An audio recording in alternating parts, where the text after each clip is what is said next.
দুঃখ হইলো, আমাদের খুব দুঃখ হইলো। আমাদের এখানকার গরিবের ছেলে পুলে তো যায় আপনার বাইরে কাটতে, আমারও ছেলে পেলে যায়, আমাদেরও মনটাতে কাটছে, আমাদের ছেলের উপরেও এরকম হতে পারে। দর্শক মন্ডলী, এই মুহূর্তে আমরা পৌঁছে গেছি ওই খবর নিয়ে যে খবর পুরো ভারতবর্ষকে তোল পার করে তুলেছিল। এই মুহূর্তে সরাসরি সেই আমিরের গ্রাউন্ড রিপোর্ট আপনাদের প্রিয় the Indian ground report expert Kaliachak breaking news channel. কিভাবে তাকে বাংলাদেশ পাঠানো হলো আর কিভাবেই বা আমির এই মুহূর্তে কালিয়াচকের বাড়িতে ফিরে আসলো। যখন আমিরের সেই ভিডিও ভাইরাল হলো, কাতর স্বরে সে আমির বলেছিল যে না, আমি ভারতীয়, আমাকে ভারতবর্ষে পাঠানো হোক। এই ভিডিও ভাইরাল হওয়ার পরেই পুরোপুরিভাবে এলাকায় উদ্বেগ আর উৎকণ্ঠায় ভরে উঠলো। বেশ কয়েকদিন প্রতিবেশী রাজ্য যেখানে আমিরের কেউ ছিল না, বংশধর কেউ ছিল না, সেই দেশের লোক আমিরের মতো একটা অসহায় সেই ভারতীয় নাগরিককে তারা বেশ কয়েকদিন ধরে সুরক্ষিতভাবে রেখেছিল।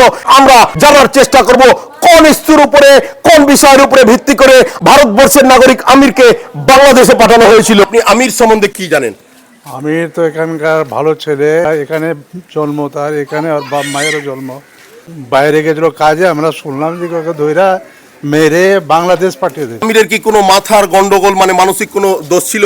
না না, দুনিয়াতে এমন সৃষ্টি করে রেখেছে, ইন্ডিয়ার ছেলেকে ধইরা মেরে বাইরা বাংলাদেশ প্রচার করে। দুঃখজনক ঘটনা। তারপরে আমিরকে বাড়ি ফেরানো হলো, বাড়ি ফিরলো আমির। কি মনে করছেন?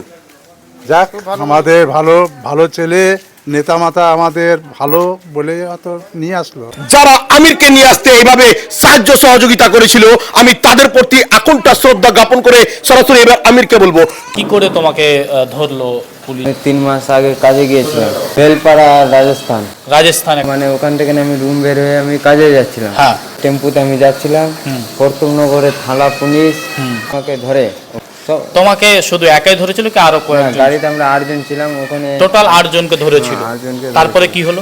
ডকুমেন্টস দেখলো, মানে সবাই সব রকম ডকুমেন্ট দেখালো, তুমিও নিজের আধার কার্ড, জন্ম সার্টিফিকেট এগুলো দেখিয়েছো। দেখেছি। তারপরে তোমাকে বাকিগুলোকে ছেড়ে দেওয়া হয়েছে। তোমার সঙ্গে কি করা হলো? আমাকে অনেক মেরেছে, মেরে উড়ে বলছে না তুই বাংলাদেশি। আমাকে ওখান থেকে 2-3 দিন রেখে আবার আমাকে জেল দিয়ে দেয়, 300 কিলোমিটার দূরে জেল দিয়ে দেয়। আমি জিজ্ঞাসা করেছিলাম, তো বলছে জেলে রাখা হয় খালি বাংলাদেশি, এতটা করে ডাল দিত, তো বলতো 15 দিন করে চালাবে। মানে নিজে রান্না করে খেতে হতো সেই জায়গাটাতে। ওই জেলের মধ্যে আর কেউ কি ছিল তোমার সঙ্গে? না, কেউ ছিল না। তারপরে ফ্লাইটে করে কলকাতা, ওখান থেকে আবার সরকারি বাসে আমাকে বেসেফ ক্যাম্প নিয়ে চলে গেল। বেসেফরা জিজ্ঞাসা করলো কোথায় তোমার বাড়ি? লালপুরের বাড়ি আমার, মালদা হচ্ছে ডিস্ট্রিক্ট, কালিয়াচক হচ্ছে আমার থানা। বলছে না তুই ভারতের নাগরিক না। অনেক আমাকে মেরেছে, হ্যাঁ বেসেফ অনেক মেরেছে। আপনারা শুনছেন যে অত্যাচারিত হওয়ার পরেও কিন্তু সে নিজের দেশের নাগরিক হিসাবে নিজেকে তুলে ধরার চেষ্টা করেছে। আচ্ছা, তারপরে কি হয়েছে? রাতে 1টার সময় 3 জন রাজস্থানের পুলিশ ছিল সঙ্গে, আর 5-6 জন লাগছে তোমার বিএসএফ ছিল। আচ্ছা, গাড়িতে নিয়ে রাতে অন্ধকারে নিয়ে যাওয়ার পর তারপরে তোমার গাড়ির লাইট বন্ধ করে আমাকে বর্ডারের ধারে নিয়ে যায়। বর্ডারের ধারে নিয়ে গিয়ে গেট খোলা হয়। গেট খোলা হওয়ার আগে আমাকে জানিয়ে দিল এই সিজা রাস্তা আছে, তুই সিজা রাস্তা ধরে একদম চলে যা, আর যদি ডান দিকে যাস বাম দিকে গেলে গুলি খাবি। অনেক কোশ্চেন উঠে আসছে আমাদের মাথায়, এই যে আমিরকে বর্ডার পার করিয়ে দিয়ে বাংলাদেশে পাঠিয়ে দেওয়া হয়েছিল। আচ্ছা, তারপরে কি হয়েছিল? আমরা বেশি বলি, ওরা বিজেপি বলে। হ্যাঁ, ওরা বাংলাদেশ পুলিশ। হ্যাঁ, তো আমাকে ওখানে ধরলো। আবার ভারতের নাগরিক আমি, আমাকে এমনি জোর জবরদস্তি ভেজা হয়ে গেছে বাংলাদেশে। তো আমি এখন কিভাবে পার হওয়া যাবে, আমার কিভাবে যেতে পারবো, আমি কোনো ব্যবস্থা আছে? আমাকে বললো তুমি এক কাজ করো, তুমি একদম ঘুমরা বর্ডার চলে যাও। ওখানে একটা চায়ের দোকান গেলাম, তো দেখছি ওই ভাইটা বসে আছে। ভাইটা আমাকে বলে, ওই ভাইকেও আমরা ধন্যবাদ জানাতে চাইবো যে আজকে সে ভিডিও করার মারফতেই কিন্তু সে আমিরকে আজকে ফিরে পেয়েছে। তা সেই ভাইটার একটু পরিচয়টা তুলে ধরুন। কি নাম, তার নাম জানা আছে? নাম তপন। তো তোর কি হয়েছে, আমি তোর মোবাইলে ভিডিও করব, তুই A to Z আমাকে খুলে বল ভিডিওটাতে। ও ভিডিওটাতে আমি A to Z খুলে বললাম। কলকাতা বাড়ি ওয়াইনেবের কালিয়াচকে ফোন দিয়েছে, ওর কালিয়াচকে লোক আছে, হাত পাতা বন্ধু আছে, ফোন কল দিয়েছে। তো ওকে আবার ভিডিওটা, আমার যেটা ভিডিও করেছে ওই ভিডিওটা ওকে দিয়েছে। আচ্ছা, তারপরে কি করা হয়েছিল এখানে বাংলাদেশে? হোটেলে কাজ করতাম, 4 দিন কাজ করেছি। কাজ করার পর আমাকে বেসে ধরে নিল। ধরার পর ওখানে আবার পুলিশের হাতে তুলে দিল ওরা।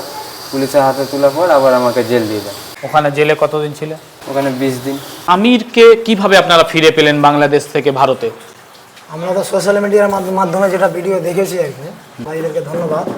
মাননীয় ঈশা খান চৌধুরী মহাশয় আমাদেরকে ফোন করলো যে আপনার নম্বরটা আমি বিএসএফকে দিয়ে দিয়েছি, ও হয়তো কালকের মধ্যে বাড়ি ফিরে যাবে।